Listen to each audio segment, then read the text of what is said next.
Picture this. It's 2 a.m. You're staring at your ceiling alone. The room is quiet, dead quiet.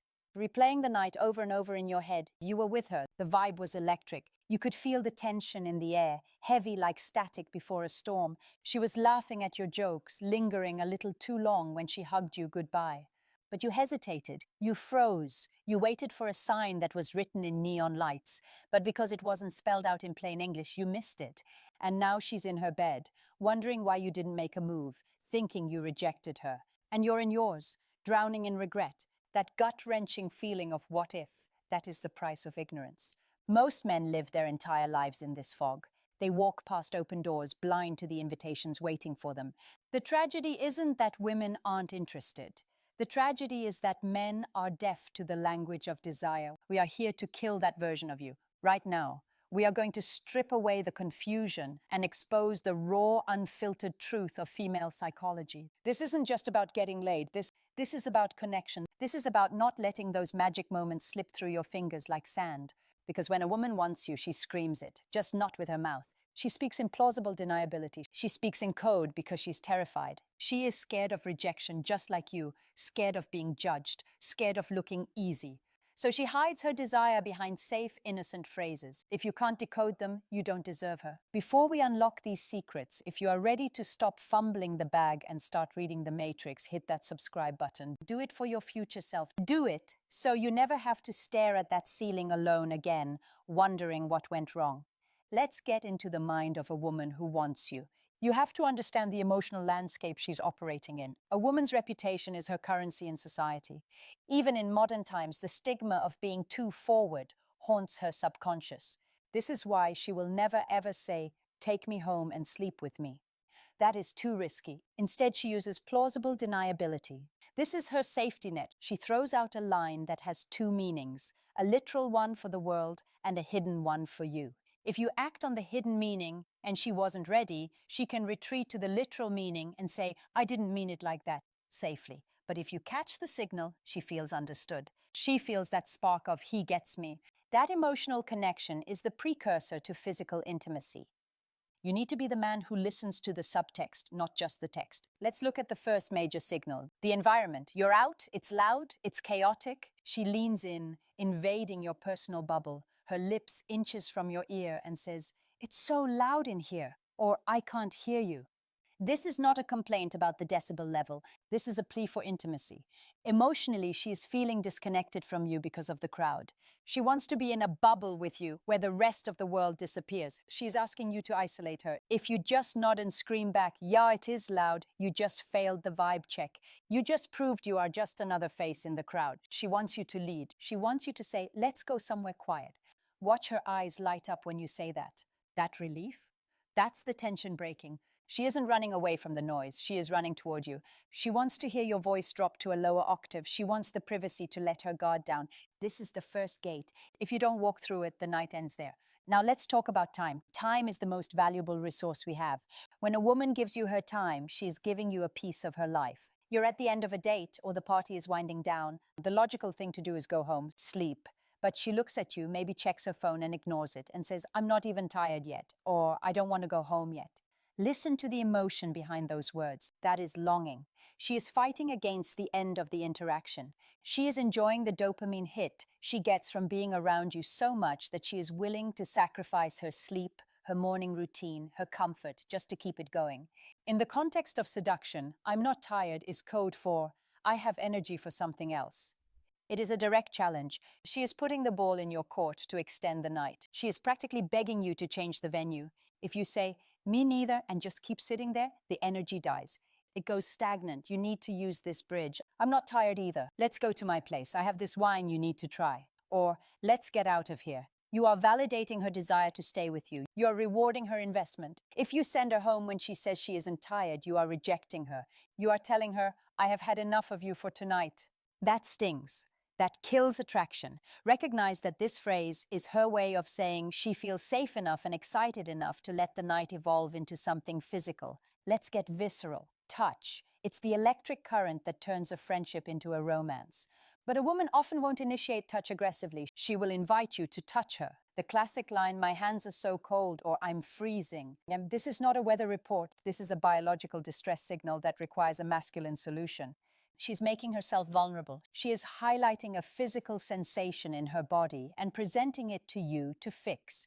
Think about the psychology here. She is acting damsel in distress, so you can be the protector. It's an ancient dynamic. If you tell her to put gloves on, you're an idiot. She is offering you her hand. She wants skin-to-skin contact. She wants your warmth to transfer to her. It's an excuse to break the touch barrier without looking aggressive.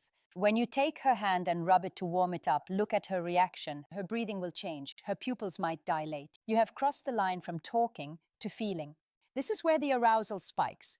Or if she says she's freezing and you give her your jacket, that is a territorial mark. She is now wrapped in your scent. She feels your weight on her shoulders. It's comforting, it's intimate, and it signals to everyone else that she is with you. These are not random comments. These are permissions. She is granting you permission to enter her personal space. Do not hesitate. Let's shift gears from the physical to the psychological. This next phrase is one of the most misunderstood lines in the dating game. You're talking, vibes are good. And she looks you in the eyes with a smirk and says, "You look like trouble," or "I feel like you're a bad influence." Low-value guys hear this and panic. They think, "Oh no, she thinks I'm a bad guy. I need to prove I'm a nice guy." Wrong, dead wrong. If you start explaining how you volunteer at the animal shelter on weekends, you just kill the attraction. When a woman says you look like trouble, it is a massive compliment to your sexual market value. It means she perceives you as dangerous, unpredictable, and exciting. Evolutionarily, women are attracted to men who have the capacity for danger, but are civilized enough to control it. She is telling you that you stimulate her primitive brain. She is feeling a rush of adrenaline around you. Adrenaline and arousal are cousins in the brain chemistry department. She is vocalizing the tension. She is acknowledging that getting involved with you might be risky for her emotions, but she is drawn to it like a moth to a flame. She wants the trouble. She wants the adventure. Your response needs to lean into this. Do not deny it. If you say, "No, I'm actually really boring," you just dried her up instantly. Instead, you smirk back and say, "You have no idea," or "Only the good kind of trouble." You amplify the frame. You accept the role of the bad boy she has cast you in. This phrase is her way of flirting with the idea of doing something bad or naughty, aka sleeping with you, and blaming it on your influence. It's another layer of plausible deniability. If she sleeps with you, she can tell herself, "I couldn't help it, he's just trouble." It absolves her of the slut guilt. Let her have that rationalization. Be the trouble she's looking for. Now we get into the logistics of the endgame. You need to pay attention, because this is where she starts calculating the how. If she asks, "Do you live alone?" or "What's your roommate situation?" or even, "Do you have a dog?" she isn't conducting a census. She doesn't care about your roommates. She is running a feasibility check. She is visualizing the scenario of going back to your place. She needs to know, is there privacy? Are there obstacles? Is it safe? If you live with your parents or have 3 roommates sleeping on the couch, that's a logistical hurdle she needs to mentally prepare for, or it's a deal breaker for tonight. She is picturing herself in your space. That is a high-level buying signal. Before we go deeper into this logistical breakdown, I want to remind you to subscribe to the channel right now. We are dropping knowledge that 99% of men are oblivious to. If you want to stay sharp and keep winning, hit that button. Don't be a spectator in your own life. Okay, back to the logistics. When she asks about your living situation, she is looking for you to sell it. This is your chance to paint a picture. Don't just say, "Yeah, I live alone." Say, "Yeah, I've got a spot downtown. The view is crazy at night." You are selling the venue. You are making it enticing. If she asks about a pet, use it. "Yeah, I have a dog. You'd love him." That's the bridge. You should come meet him. See how easy that is? She gave you the key. You just have to unlock the door. If she wasn't thinking about going home with you, the details of your living arrangement would be irrelevant to her. The fact that she is gathering data means she is planning the mission. Do not fumble this by being vague or awkward. Give her the clear path to your bedroom. Let's talk about the most primal sense, smell. Pheromones drive mating behavior in almost every mammal species, and humans are no different. If she leans in, maybe buries her face in your neck during a hug, or just gets into your bubble and whispers, "You smell so good," or "What cologne is that?" it is game over. She is practically intoxicated by you. This is arguably one of the strongest indicators of sexual desire. Smell is linked directly to the limbic system, the emotional and primitive part of the brain. It bypasses logic. If she likes your scent, her body is physically reacting to your genetic makeup. She is checking your histocompatibility complex. It's biology. But look at the behavior associated with the comment. To smell you, she has to be in your intimate space. She has to break the physical barrier. She is inviting herself into your personal zone. When a woman says this, she is comfortable with your body. She wants to be closer. She's inhaling you. This is intimate. You don't tell a random guy he smells good unless you want to be near him. Your response should be dominant and rewarding. Glad you like it, followed by a slight pull closer. Do not list the brand and the price of the cologne like a dork. Just accept the compliment and use the proximity to escalate touch.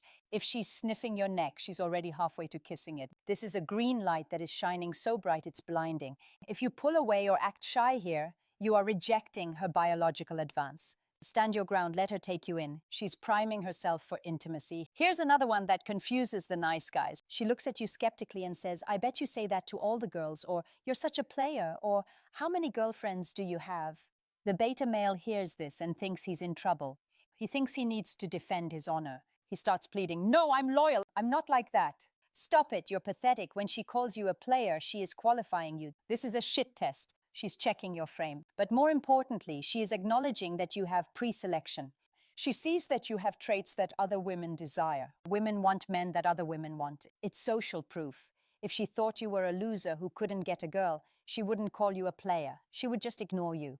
Calling you a player is her way of saying, you are high status and I'm worried you might hurt me, but I'm intrigued. It's a defense mechanism to protect her ego before she sleeps with you. She wants to know if you are going to be smooth and leave, or if she can tame you. But the desire is there. If she wasn't attracted, she wouldn't care if you were a player. She's trying to figure out where she fits in your rotation. Your move? Agree and amplify, or ignore it with a smirk. I have my moments, or only with the ones I like.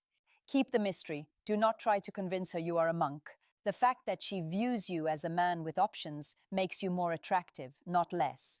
It creates anxiety, and anxiety creates tension. Tension leads to sex. She wants to be the one special enough to capture the player's attention for the night. Let her try to win you over. Listen to me, because this is where 90% of guys fold. You are close to the finish line. The tension is high. Maybe you're already touching. Maybe you're alone. Then she says, we shouldn't be doing this, or this is a bad idea. The amateur hears stop. The expert hears take responsibility. This is what we call the ASD, the anti-slut defense. She is fighting her own social conditioning. She wants to sleep with you. Her body is present. She is engaging with you, but her logical brain is screaming that she's moving too fast or that she might be judged. She is vocalizing the guilt before the act, so she feels better about it during the act. She is looking for you to be the rock. She wants you to override her logic with your certainty. If you apologize and back off, you validate her fear that this is wrong. You make it awkward. You kill the vibe. Instead, you need to reframe the reality. When she says we shouldn't, you don't argue. You agree and misinterpret, or you dismiss it with confidence. You say something like, you're right, we're troubled together. And you continue the escalation. Or you simply look her in the eyes, pause, and say, it's fine, relax. Your calm subdues her anxiety. She needs to feel that you are in control so she can let go of responsibility. She wants to be swept away. We shouldn't almost always translates to I can't stop myself, so you need to lead. It's not a stop sign, it's a speed bump to check if your suspension is strong enough to handle the ride. We are circling back to logistics because this specific cue is the holy grail of transition phrases. You are in the living room, or maybe even still at the venue, and you mentioned something earlier, a guitar, a book, a view from your balcony, a specific poster. She brings it up. I want to see that guitar you were talking about, or show me that view. If that item is in your bedroom, she knows it. She is smart. She's practically drawing you a map to your own bed. She is creating a logical reason to enter your most intimate space without explicitly saying, let's go to your bedroom. Plausible deniability again. If she goes to the bedroom to see the guitar, she isn't a slut. She's a music lover. See how that works? This is your cue to lead. Do not bring the guitar out to the living room. Do not bring the book to her. You say, come with me, and you lead her to the space. Once you are in the room, the prop, the guitar view, becomes irrelevant within 30 seconds. It was just the bridge. A lot of guys miss this because they get too excited about the topic. They start talking about music theory. Dude, she doesn't care about the pentatonic scale right now. She cares about the fact that you are now isolated in a room with a bed. Acknowledge the item, show it to her briefly, and then pivot back to the connection. Shift the focus from the object back to her. The show me command is a direct request for isolation in a sexual context. Here is another classic false constraint. You're at your place or things are heating up, and she says, I have an early meeting tomorrow, or I can't stay long. Some guys panic and rush. They think they are on a shot clock. They start acting desperate. Chill out. When she sets a time constraint like this, she is creating a safety net. She is telling herself, I'm only going to stay for a bit, so she doesn't feel like she's committing to a sleepover or a hookup. It lowers the pressure. If she truly had to leave, she would have left already. The fact that she is telling you she has to leave while still sitting on your couch is a contradiction. Actions speak louder than words. Her words say go. Her body says stay. Ignore the clock. Respect the constraint verbally, but ignore it behaviorally. Say, no worries, we'll get you out of here in time. By accepting the constraint, you lower her guard. She relaxes because she thinks you aren't going to trap her. But once she relaxes, the time will slip away. 1 a.m. becomes 2 a.m. 2 a.m. becomes breakfast. She wants you to be so captivating that she forgets the time.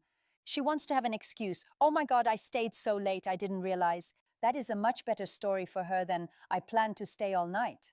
Let her have her excuse. Don't check the time. Don't remind her of the meeting. Just keep the vibe impeccable. She will break her own rules for the right guy. This one is subtle, and it usually happens over text or when you are hanging out in a group setting. She texts you, I'm so bored, or says, there's nothing to do tonight. If you reply with, you should watch Netflix, you are useless. You are failing the test. I'm bored is a distress signal. She is seeking stimulation. She is seeking entertainment. But more specifically, she is seeking you. She reached out to you specifically to cure her boredom. This is an open invitation for you to provide a plan. And the best plan is one that involves the two of you. She is handing you the reins. She wants you to say, come over, I'll keep you entertained, or let's get into some trouble. She's opening the door for an adventure. Boredom is an emotional vacuum. She wants you to fill it with excitement. In a sexual context, I'm bored often means I'm horny and I don't know what to do with this energy. It's a passive request for you to take action. If you're already together and she says this, it means the current venue or conversation is dead. Change the location, change the vibe, move her. Escalation cures boredom. Stagnation breeds it. Take this as a challenge to spice things up immediately. Now we enter the realm of playful defiance. I bet you can't make me laugh. I bet you're not a good kisser. Or, I bet you can't lift me. Any phrase that starts with, I bet you can't, is a massive flirtatious challenge. She's gamifying the interaction. She is challenging your masculinity and your capability. She wants you to prove her wrong. This is foreplay disguised as competition. If she challenges your physical ability, lifting her, arm wrestling, etc., she is trying to initiate physical contact under the guise of a game. It allows her to touch you and feel your strength without asking for it directly. If she challenges your skills, kissing, cooking, massage, she is visualizing you doing those things to her. Do not get defensive. Do not get butthurt. Smirk and accept the challenge. I bet you're a bad kisser is literally her asking you to kiss her to prove it. It's a trap, but it's a trap you want to walk into. She wants you to win. She is setting up a scenario where you have to demonstrate your value. Play the game, dominate the frame, and take the prize. This comes up when you're pouring drinks or buying rounds. Are you trying to get me drunk? Again, this sounds like an accusation, but it's actually a temperature check. She is acknowledging that alcohol leads to lowered inhibitions and sex. By saying it out loud, she's putting the elephant in the room on the table. If she was genuinely afraid for her safety, she wouldn't ask playfully. She would cover her drink or leave. Asking this question is a way of flirting with the idea of losing control with you. Your response needs to be calibrated. I don't need alcohol to make you like me is a killer line here. It shows extreme confidence, or I'm just trying to make sure you have a good time.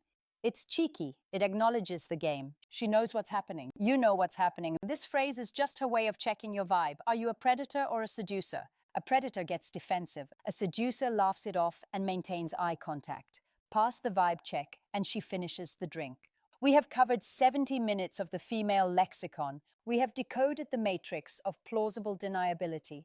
From it's too loud to I'm not tired, from you look like trouble to my hands are cold.